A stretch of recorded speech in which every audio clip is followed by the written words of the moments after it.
प्यारे साथियों नमस्कार। स्वागत करते हैं आपका एक बार फिर से इस हमारे यूट्यूब चैनल एग्जाम वॉरियर अतुल्य पर। सो फ्रेंड्स, आज हमारा है लेक्चर नंबर 2 जिसमें हम लोग सीखने जा रहे हैं आज महमूद गजनवी और मोहम्मद गौरी के बारे में। तो मोहम्मद गजनवी और मोहम्मद गौरी के बारे में हम लोग पढ़ेंगे। जैसा कि हमने पहला लेक्चर पढ़ा है इस्लाम धर्म के आगमन पर, तो इस्लाम धर्म का आगमन हमने पढ़ा कि मोहम्मद पैगम्बर साहब हमारे इस्लाम धर्म के संस्थापक थे, जो क्या करते हैं 570 ईस्वी में उनका जन्म होता है और 622 ईस्वी में क्या होता है 622 ईस्वी में वो मक्का से मदीना चले जाते हैं और वहाँ जाकर वे कुरान की रचना भी करते हैं। और 622 ईस्वी में जो मक्का से मदीना जाते हैं उसको हिजरत कहा जाता है। सो फ्रेंड्स, ये हमारा जो इम्पोर्टेंट अभी चल रहा है लेक्चर, ये हमारा सबसे काम आने वाला है किसमें, एसएससी जीडी में फ्रेंड्स, और आरपीएफ कांस्टेबल में। और अभी भी आपको सूचना ना हो तो हम बता दें कि जो हमारा ये नोटिफिकेशन आ गया ग्रुप डी का रेलवे का, सो फ्रेंड्स उसमें जो आईटीआई किए हैं या न किए हैं सभी लोग उसका फॉर्म अप्लाई कर सकते हैं, क्योंकि उसमें आईटीआई ऐसा कुछ नहीं मांगा है। ठीक। सो फ्रेंड्स, आप लोग आपको वीडियो पसंद आए तो हमारे इस वीडियो को प्लीज़ लाइक करें और चैनल को सब्सक्राइब करके बेल आइकन ऑन कर लें। सो फ्रेंड्स, वीडियो हम लोग आगे बढ़ते हैं और देखते हैं कि आज के हमारे इस लेक्चर में खास क्या मिलने वाला है फ्रेंड्स। तो हम लोग वीडियो में आगे बढ़ते हैं और देखते हैं हमारा पहला पॉइंट क्या बनता है। सो फ्रेंड्स, पहला पॉइंट जो है हमारा, हम पढ़ेंगे कहाँ, महमूद गजनवी का भारत आक्रमण। तो महमूद गजनवी फ्रेंड्स, जैसा कि आप सभी जानते हैं कि सबसे अधिक बार हमारे भारत में आक्रमण करने वाला यही एक मुस्लिम शासक था, जो कि टोटल 17 बार हमारे देश पर यानी भारत पर आक्रमण किया था। और वो कब से कब तक किया था फ्रेंड्स, तो वो 1000 से 1027 ईस्वी के बीच टोटल 17 बार आक्रमण उसने किया था फ्रेंड्स। ठीक, टोटल 17 बार आक्रमण किया था। अब महमूद गजनवी के बारे में अगर कुछ चर्चा करेंगे हम लोग फ्रेंड्स, तो महमूद गजनवी के बारे में हम लोग जानेंगे कि महमूद गजनवी एक भारत पर आक्रमण करने वाला तुर्की मुसलमान था। ये फ्रेंड्स पूछा सकता है कि महमूद गजनवी, या पूछा सकता है वह तुर्की मुसलमान जो हमारे भारत पर सबसे अधिक बार आक्रमण करता है उसका क्या नाम था, तो उसका नाम था महमूद गजनवी। याद रखिएगा फ्रेंड्स, कौन सा मुसलमान, तो तुर्की मुसलमान। ठीक है। तो फ्रेंड्स आगे हम लोग बढ़ते हैं और देखते हैं कि हमारे भारत पर टोटल 17 बार आक्रमण कब से कब तक, तो 1000 ईस्वी से 1027 ईस्वी तक टोटल 17 बार आक्रमण उन्होंने किया।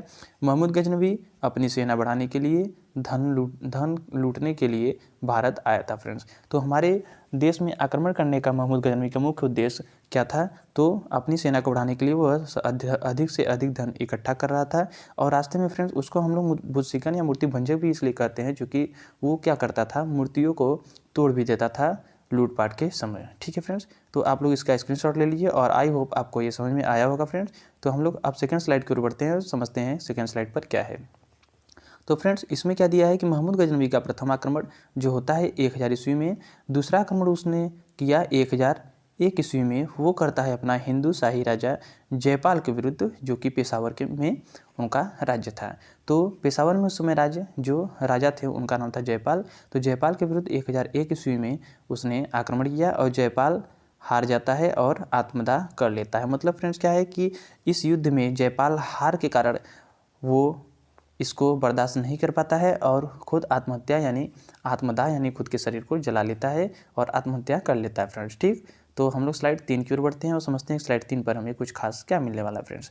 तो 1009 ईस्वी में क्या होता है, महमूद गजनवी ने जयपाल के पुत्र आनंदपाल को पराजित किया और 1014 ईस्वी में थानेश्वर को लूटा।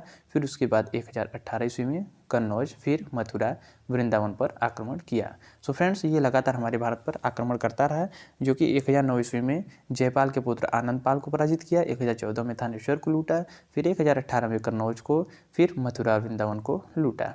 सो फ्रेंड्स अब हमारा अगला जो है सबसे इम्पॉर्टेंट और जो हमारे एग्जाम में लगातार हमेशा आता रहता है वो है 1025 ईस्वी में सोमनाथ मंदिर आक्रमण। ये फ्रेंड्स सोमनाथ मंदिर आक्रमण इंपॉर्टेंट क्यों है, क्योंकि यहाँ सोमनाथ मंदिर आक्रमण पर सबसे बार अधिक क्वेश्चन पूछा जाता है, इसलिए हमारा इसमें इंपॉर्टेंट बनता है फ्रेंड्स। और ये कहाँ है हमारा, गुजरात, जो हमारे सौराष्ट्र यानी गुजरात में स्थित है। क्या है फ्रेंड्स, आक्रमण महमूद गजनवी ने किया था, ये तो आपको सबको पता है। और वो किसका मंदिर था, सोमनाथ मंदिर शिव जी का मंदिर था, जिसको उसने बुरी तरह से ध्वस्त कर दिया। अतः इसे हम बुद्धिशिकन यानी मूर्ति भंजक के नाम से भी जानते हैं। उस समय गुजरात पर किसका शासक था, तो भीम प्रथम का शासक था फ्रेंड्स। तो आपको अच्छे समझ में आएगा, आप लोग इसका स्क्रीनशॉट ले लीजिए और एक प्यारा सा छोटा सा नोट्स बनाइए और आप सभी को अच्छे से याद हो जाएगा फ्रेंड्स। तो अगला देखते हैं क्या है, महमूद गजनवी का अंतिम आक्रमण जो था जाटों के विरुद्ध सन 1027 ईस्वी में हुआ। क्या हुआ फ्रेंड्स, जब 1025 ईस्वी में वो सोमनाथ मंदिर को लूटकर अपने देश वापस जा रहा था तो रास्ते में उसको जाटों ने बहुत परेशान किया, तो उसने तभी प्रण लिया कि हम अब जाटों के विरुद्ध ही अपना अगला आक्रमण करेंगे। तो फ्रेंड्स 1027 ईस्वी में वो क्या करता है, जाटों के विरुद्ध अपना वो आक्रमण करता है और जाटों को बहुत अधिक दंड भी देता है। फिर क्या होता है, तथा गजनी वापस लौटते समय मोहम्मद गजनवी का रास्ते में क्या हो जाता है, 1030 ईस्वी में हत्या कर दी जाती है फ्रेंड्स। ठीक, 1030 ईस्वी में मोहम्मद गजनवी क्या कर दी जाती है, हत्या कर दी जाती है। मोहम्मद गजनवी के दरबार में अलबरूनी, फिरदौसी तथा उतबी एवं फर्रुखी जैसे विद्वान थे। तो उनके दरबार में पूछा जाता है कि अलबरूनी किसके दरबार में थे, या फिरदौसी या उतबी या फिर बोला जाएगा फर्रुखी। तो बताया जाएगा फ्रेंड्स, इसका आंसर होगा एक ही, मोहम्मद गजनवी के। आप लोग इसका भी स्क्रीनशॉट ले लीजिए। अगला जो हमारा स्लाइड बनता है फ्रेंड्स, इसमें क्या बनता है कि अलबरूनी की रचना कौन कौन सी है, तो हम लोग उसे याद रखेंगे, किताब उल हिंद जिसे हम लोग तहकीक हिंद भी कहते हैं, तथा उन्होंने 2 संस्कृत पुस्तकों का अरबी में अनुवाद किया था। पहली पुस्तक थी सांख्य जो कपिल वस्तु तथा महाभाष्य जो पतंजलि था। ठीक फ्रेंड्स, तो आप लोग इसको पॉइंट को अच्छे से याद रखिएगा। अब आते हैं हम लोग फ्रेंड्स, अगला जो हमारे देश पर आक्रमण करता है वो था कौन, मोहम्मद गौरी। मोहम्मद गौरी के बारे में जब हम बात करते हैं तो मोहम्मद गौरी का प्रथम आक्रमण जो होता है 1175 ईस्वी में मुल्तान पर कोमल दर्रे से होता है। मतलब कोमल दर्रे के द्वारा वो क्या करता है, 1175 ईस्वी में हमारे देश पर आक्रमण यानी मुल्तान पर आक्रमण करता है। और 1178 ईस्वी में मोहम्मद गौरी ने गुजरात पर आक्रमण किया। उस समय वहाँ के शासक मूलराज द्वितीय थे जिन्होंने आबू पहाड़ी के पास गौरी को हराया। और फ्रेंड्स ये हमारा, आप लोग स्क्रीनशॉट ले लीजिए, और ये हमारा जो गौरी पर उन्होंने हराया था आबू पहाड़ी के पास, वो मोहम्मद गौरी की भारत में प्रथम हार यानी पहली पराजय थी फ्रेंड्स।